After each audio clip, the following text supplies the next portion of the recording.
You're listening to Two Bobs, conversations on the art of creative entrepreneurship with David C. Baker and Blair Enns.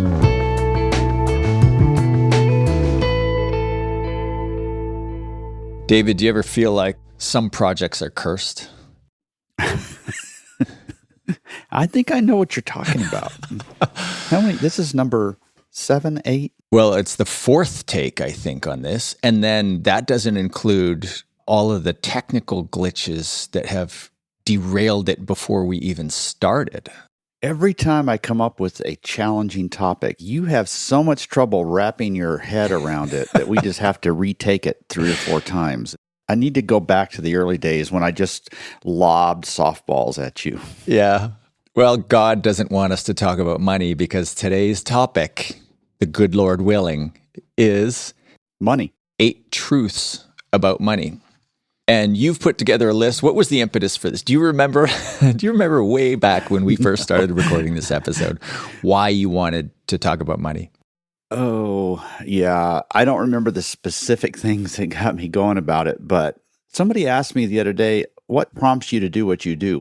Well, that's easy for me to answer. I feel like my whole business life has been dedicated to helping people make better business decisions, and that they have all kinds of help for the craft and everything else that people tend to think of and they go to school for, but that the quality of the business decisions they make have more to do with their success than their innate ability. And among all those business decisions would be things like staffing and positioning and so on. And one of them is money, which nobody really enjoys, or it's just sort of this necessary evil.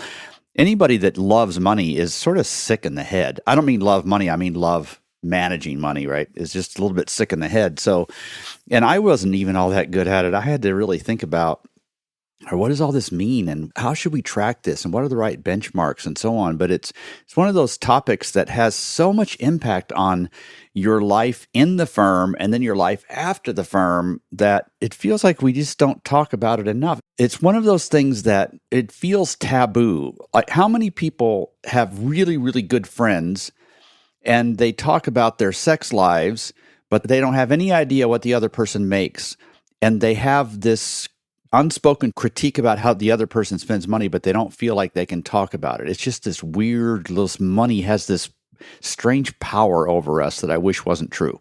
Yeah, I agree with you. And I think we may have unpacked that point, the fact that we talked to very few people openly about money in a previous episode. But as you're talking, I think, yeah, there are 3 people, aside from my wife and my kids, I have 3 friends with whom we seem to have come to this pact that we're going to be open with each other about money. We can talk about any money topic. You're one of them.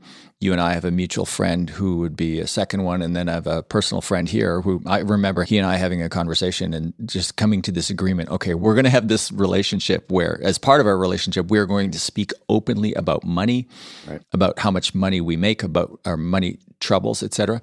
So that's it. 3 people in the world outside of immediate family. Even extended family, I wouldn't have those conversations. Yeah. I don't exactly know where this is coming from. There's something in our upbringing that has created this. And even though, we're not really talking about specific money today, I feel like there's some principles that are so valuable to think through, the kinds of things that I wish I had learned from my parents, honestly. My parents did a really great job in some areas. Money was not one of them. Definitely was not one of them in terms of how to make it, how to spend it, how to think about it. It took me a long time of failing to do things well and learning from those, as well as finding some other mentors before money had the right sort of power in my life and was powerless in other areas where it should be.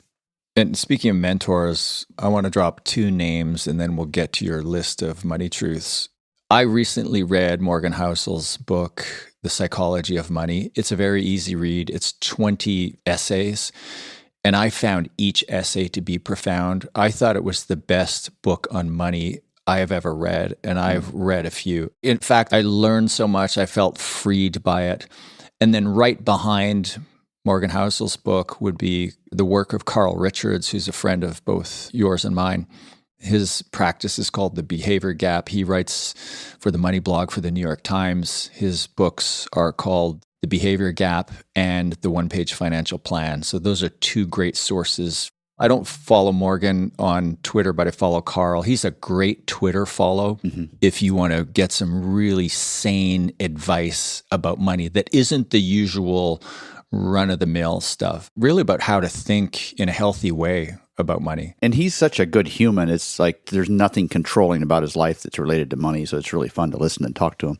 Yeah, and he shares openly about the money decisions he makes in his life, so he's a bit of a role model that way. 8 money truths. Number 1 on your list, money isn't about wealth as much as choices. I love that. You don't even have to unpack it. We could just move on to the second one, but go ahead, give it a couple of minutes. Yeah, I think everybody kind of knows what we mean. We've all been in a situation where we've accepted some engagement because we kind of needed it. And so we were aware of our internal objections, but felt like we were going to do it anyway, knowing there's going to be some regret. And sure enough, there was, right? And to me, that illustrates more than anything the power of money is that it enables you to say no and feel great about it. It just takes a little bit more courage to say no and feel great about it if you really need something and still say no. So yeah, we could stop right here. It's so powerful.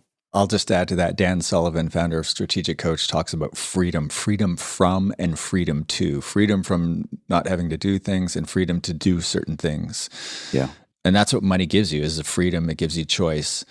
Great. Number 2 on the list, money has a snowball effect that's tied to time more than amount. I love this one as well. Yeah, and so this isn't just about you as the principal of a firm, which is what most of you listening to are. It's about helping your employees build great habits, like signing them up by default for the retirement plan at the very beginning. You could put $10,000 aside for 16 years in a row, and if it's a typical investment rate of return, you'd have $500,000 at the end of that 16 years. That's so much easier to imagine than waiting 16 years, spending the money on other things, and all of a sudden in a panic having to come up with $500,000. It's like we all know the compound interest, whether it's on, you're earning it or whether you're paying it side. But it relates a little bit to how you think about money and then starting the right habits at the beginning. And this is something that I didn't learn until later than I should have. And it's such an important message. If we're going to talk about money and have it, and we feel like part of our charge is to influence our employees' lives to some extent, then this is one of those elements of financial literacy, I think. Yeah, I agree with you. And you're talking about the snowball effect. Warren Buffett's authorized biography, the closest he'll ever get to writing an autobiography, he worked closely with a writer on this, is called Snowball. Oh, okay. Yeah. Perfect. And the idea that the variables, the amount you invest, the time it's invested, and the rate of a return of those 3 variables, the most important one is time, so start early. We did an episode, I think, on New Year's resolutions, themes where we talked about, if it wasn't a dedicated episode, we definitely talked about it, this idea of themes or directions instead of goals. And I always pick a theme for the year. And this year in 2021, my theme is a formula that I saw somebody tweet, and I've talked about it before. I'm just obsessed with it. I've written it on a couple windows in my house. And the formula is 1.00 to the power of 365 equals 1.00. And then the second part is 1.01 to the power of 365 equals 37.7. So the idea of just a little bit of effort or money, whatever it is that you're investing, over 365 days has a massive return. And that's what you mean by the snowball effect. And in my case, I'm not thinking about money, I'm thinking about effort, just a little bit of effort every day. But you're talking about just a little bit of savings, a little bit of investment every day or every month. And in the end, the effect is profound. Yeah, and maybe it's not setting the money aside. Maybe it's spending $5,000 a month on digital ads that are done the right way for you. Or maybe it's $10,000 a month spent researching a new service offering that you really think is worth exploring.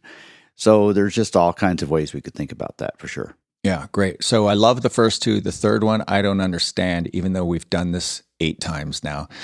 Money dribbles in your lap. Is that a statement about me or you that you don't understand it? It's like dribbling in your lap. I just like out of your mouth and into your lap. I need some real help with metaphors for sure. It's particularly acute to talk about this during the time in history that we're in right now, because most of us in the early days of 2020 would have said, oh, if I can just get through this year and still have a home, I'll be okay. And then it wasn't quite as bad as we thought. And then you said, okay, if we can all take a 15% pay cut for 6 months and still, and you kept raising the standard a little bit. But throughout the whole year, you didn't really care about making a profit. That wasn't really critical to you. You did care about lowering your own compensation, and you were more open to it. Obviously, it was for a short period of time. I just want people to recognize that the odds of selling your firm are 1 in 400 if you do nothing, right? Now, there are lots of things you could do to increase those odds, like positioning, size, profitability, and so on. But in the end, the safest way to think about what your life is going to look like after you're done with this firm is the money that dribbles in your lap. Here, I'm tying this back for you, Blair. Hopefully you'll get it this time. The money that dribbles in your lap so that's what you can count on. You can count, and you have decision. You have agency over that decision, paying yourself. It's a little bit like, I guess, the profit first sort of thing, which we talked about in a recent episode. But you cannot count on the big pot of gold at the end of the rainbow. Count on the money that dribbles in your lap, and that it should fall in your lap the same time every month or every 2 weeks or whatever that is for you. It should be just standard. You don't even have to think about it. Okay, I get that. I like the metaphor of a river going by. Every day or every month, you're dipping into that river and it just keeps going by, rather than kind of waiting to the end and find the big, wonderful lake. Okay, this is where my metaphor breaks down at the end. I've always thought of money as this river going by, and I just dip my cup in and get what I need. And it's probably not about what I need. It should be a regular routine of dipping your cup in and setting it aside, especially in a customized services firm or like a creative firm, because as you point out, that's a profound, shocking number. Your odds of selling are 1 in 400. Right. So don't defer grabbing some of that money in the form of profit and savings as it goes by now, because the odds of the payout in the end are very low.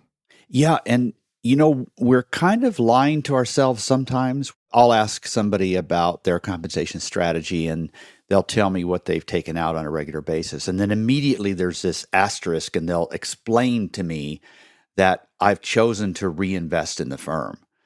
It's like, well, it's one thing to reinvest in the firm. It's another thing to not have enough money year after year to pay you well. And sometimes when we say we're reinvesting in the firm, what we're saying is there really isn't enough money to do both things. We say another phrase all the time, which is masking something else, that we have cash flow issues. But then when you dive into a little bit more, it's like, well, you've had cash flow issues for 17 years. That's not a cash flow issue. That's a profit issue. So count on, as the river goes by, set up this ladle to dip in the water every 2 weeks or whatever, however often you pay yourself. And that is what you can count on. And then if you get a bunch more and it's telling your firm by making all the other right decisions, then that's double. That's extra. Yeah. Okay. Number 4 on your list of 8 money truths is another interesting one in air quotes. Financial literacy is for dummies, and we need to fix that. You've explained this to me 4 times previously. Explain it again. For one thing, how many courses did you have associated with this field around finance? Not a single person in this field had a single one. They learned some finance in high school. Maybe they had a business class in college. Maybe they had an MBA program and a graduate program, whatever, but they just don't necessarily have that literacy. So what I want to know when I'm stepping into a firm is, what is the degree of financial literacy that the principal has? And the easiest way for me to find that out is to say, what is your monthly overhead? So not accounting for any profit or any cost of goods sold, pass-through stuff. What's your monthly overhead? I know what the number is. I don't need to get that information from them. I just want to know how in touch they are with their situation. Because if they don't guess it immediately right within 3 or 4% of it, then they're not closely enough in touch with their firm. And this carries over to what they should be doing as well. If you think about all the things that are important for a principal to keep their pulse on, like hiring the highest level people, setting culture, new business, positioning, money is the first always. If you don't manage that well, there is no firm, and it doesn't matter what your positioning is. It doesn't matter how good the culture is. So we need to have at least a basic understanding of money. We can joke about how money, the concept, goes over our head, but if you are running your firm seriously, you cannot have that perspective. You have to understand money to some degree. Do you have a resource for people? I've heard twice in the last few months from 2 different agency principals in different language. Essentially, they don't know anything about finances, and both of them couldn't make the distinction between a balance sheet and an income statement. Is there a financial literacy for dummies? I know a book that was written. There's a whole section of that at the beginning of my book called The Financial Management of a Marketing Firm, where talk about what is this statement, what does it do, and how, and there's all kinds of tests in there. Was that an intentional setup for me, or were you really not sure that I talked about that in that book? You know, I was thinking the other day that is your forgotten book, and we never talk about it. Yeah. So again, the name is? The Financial Management of a Marketing Firm. And they can get it at your website, davidcbaker.com. Yeah.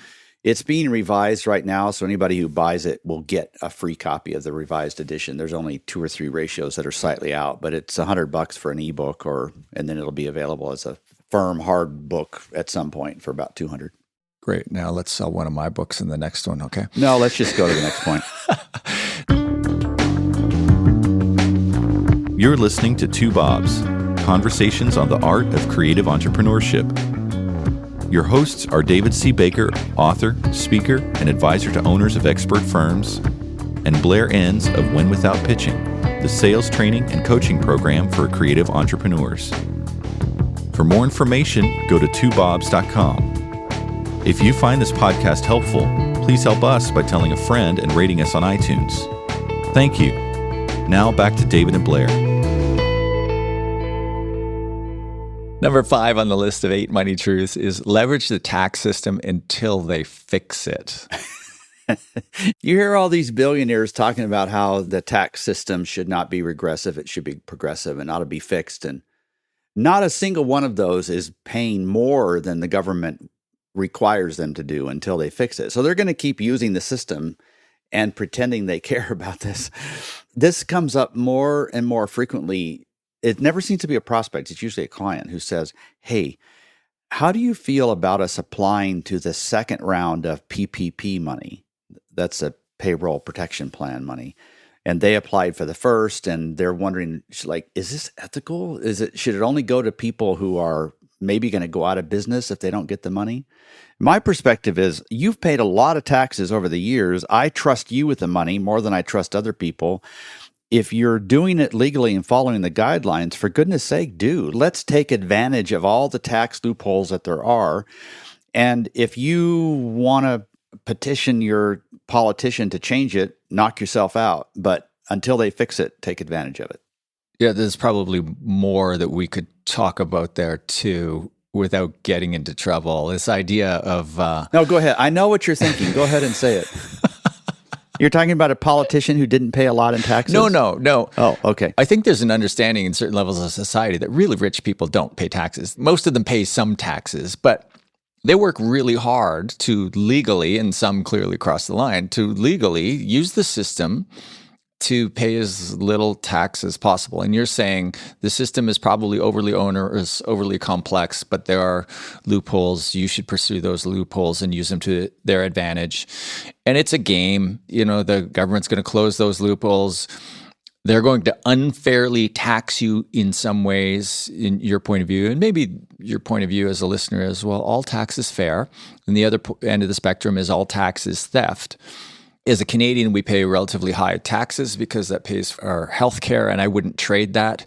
For years, I've thought, no, I'm happy to pay more taxes. It just means I'm earning more money. And then at some point, a line was crossed. It's like I added up all the taxes I pay in income taxes, sales taxes, et cetera. And it's like, This is the GDP of a small nation. No, it's not that big, but it's an ungodly amount of money. Yeah.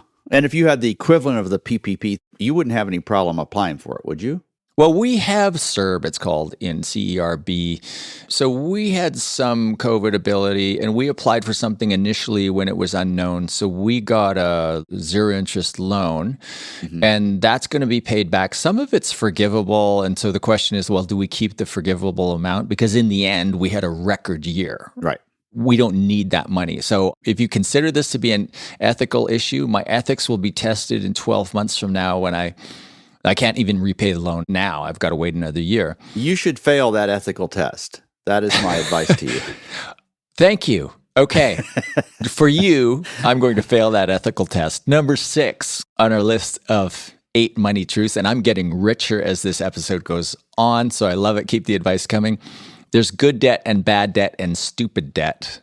Yeah, the good debt is debt that is covering an appreciating asset. And there's just one simple theory there that if your life goes to hell, then you could sell this asset and get out from under that obligation. So your building would be the only thing. Although I had one client that had a bunch of artwork that did appreciate, but really most of it's just a building, right? So that's the good debt.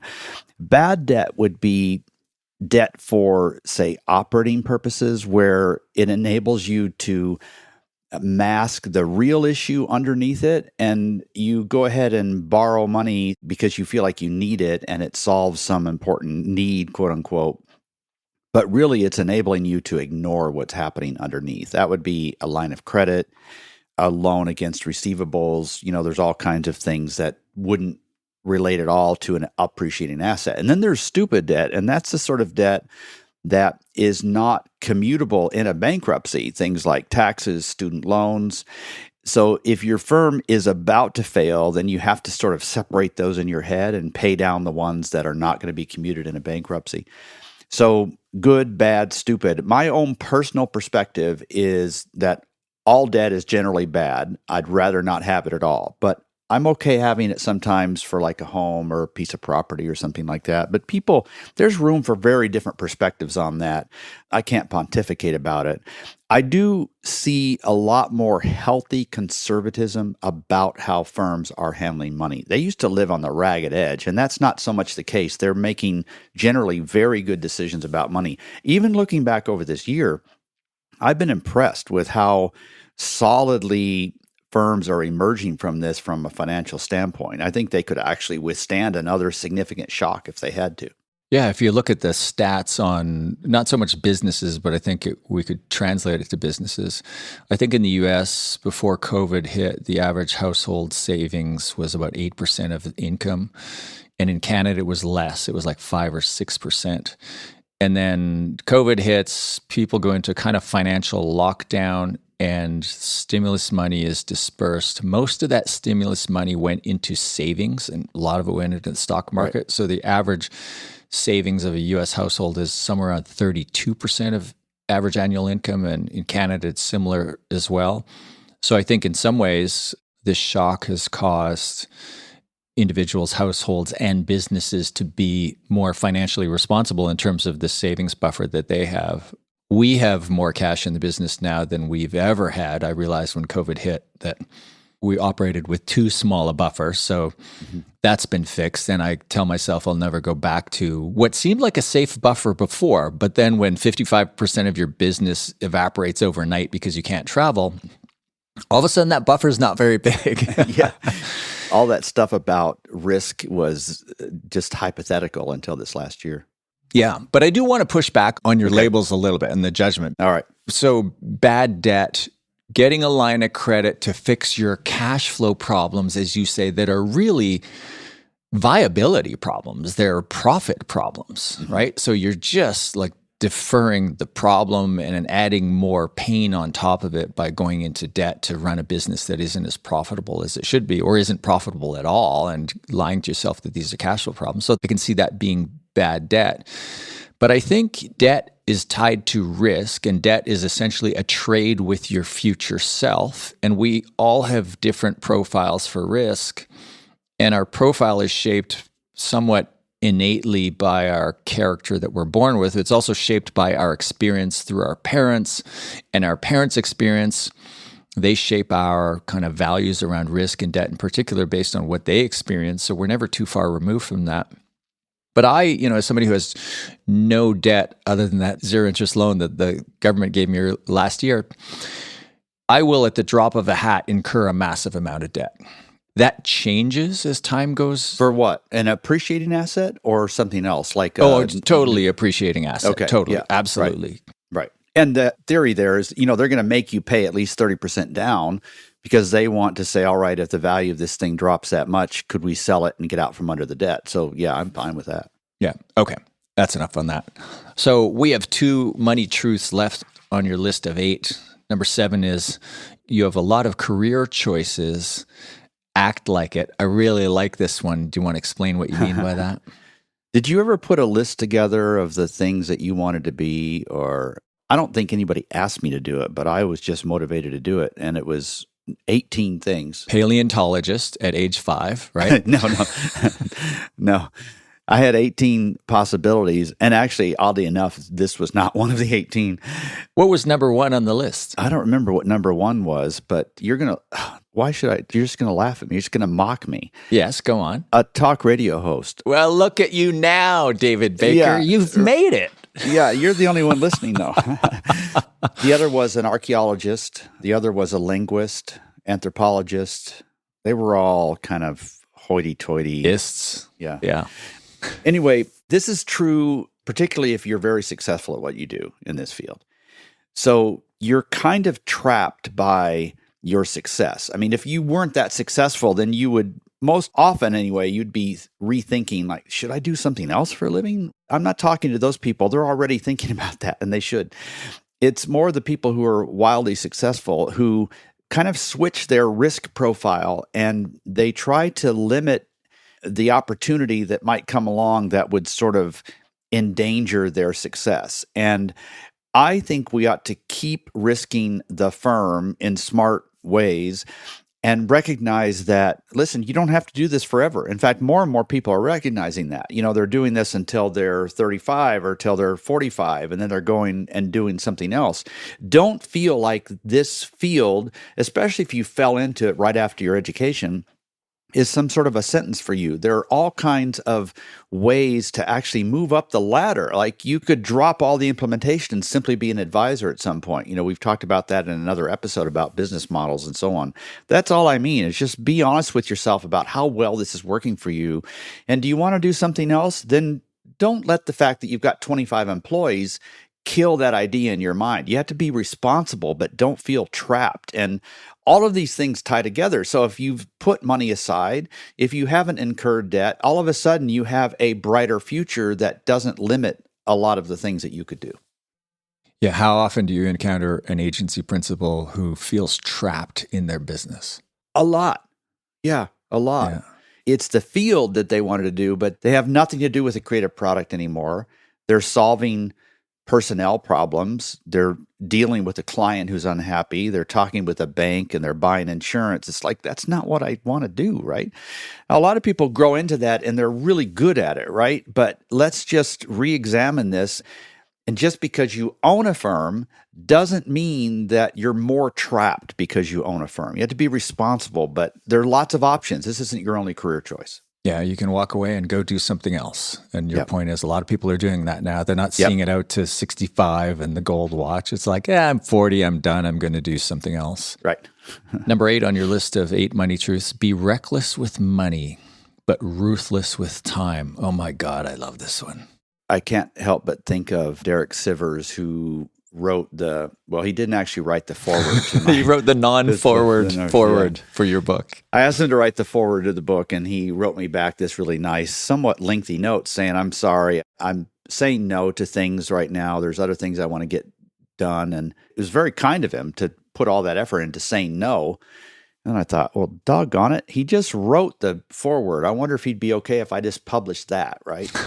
And he said, sure, so it's the first non-forward to a book. But I constantly come back to that because of the saying no thing. And you and I were chatting about this. I think it was in a text string not too long ago, because it's pretty common at the beginning of a year at the boundary to say, these are all my New Year's resolutions. And I think you tweeted about it and saying, no, think this year about the things you're not going to do that you were doing just by default last year.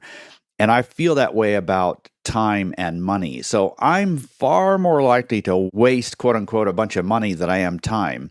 I don't want to spend more than I have to on the phone with somebody that isn't important in my life or isn't a client. That's way more important to me than wasting money on something. It's just, let's get this in perspective.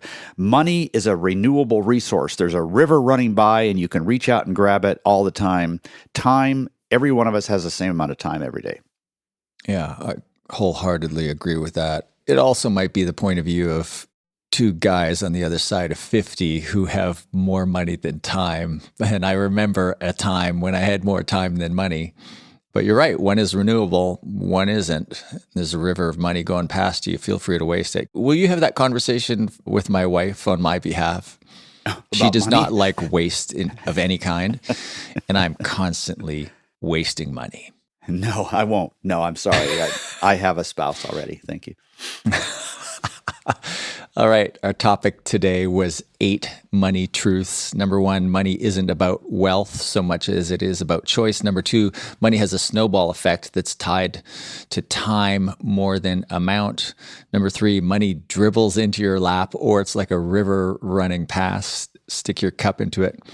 Number 4, financial literacy is for dummies, and we need to fix that. Number 5, leverage the tax system, at least until they fix it, and then just leverage it in a different way after it's fixed. Number 6, there's good debt and bad debt and stupid debt. Number 7, you have a lot of career choices, act like it. And number 8, be reckless with money and ruthless with time. And I'm sorry, David, but that's all the time we have today. Okay, thank you. Thanks. This is great. Thank you for listening to Two Bobs with David C. Baker and Blair Enns. Subscribe and learn more at twobobs.com. That's the number 2, BOBS.com.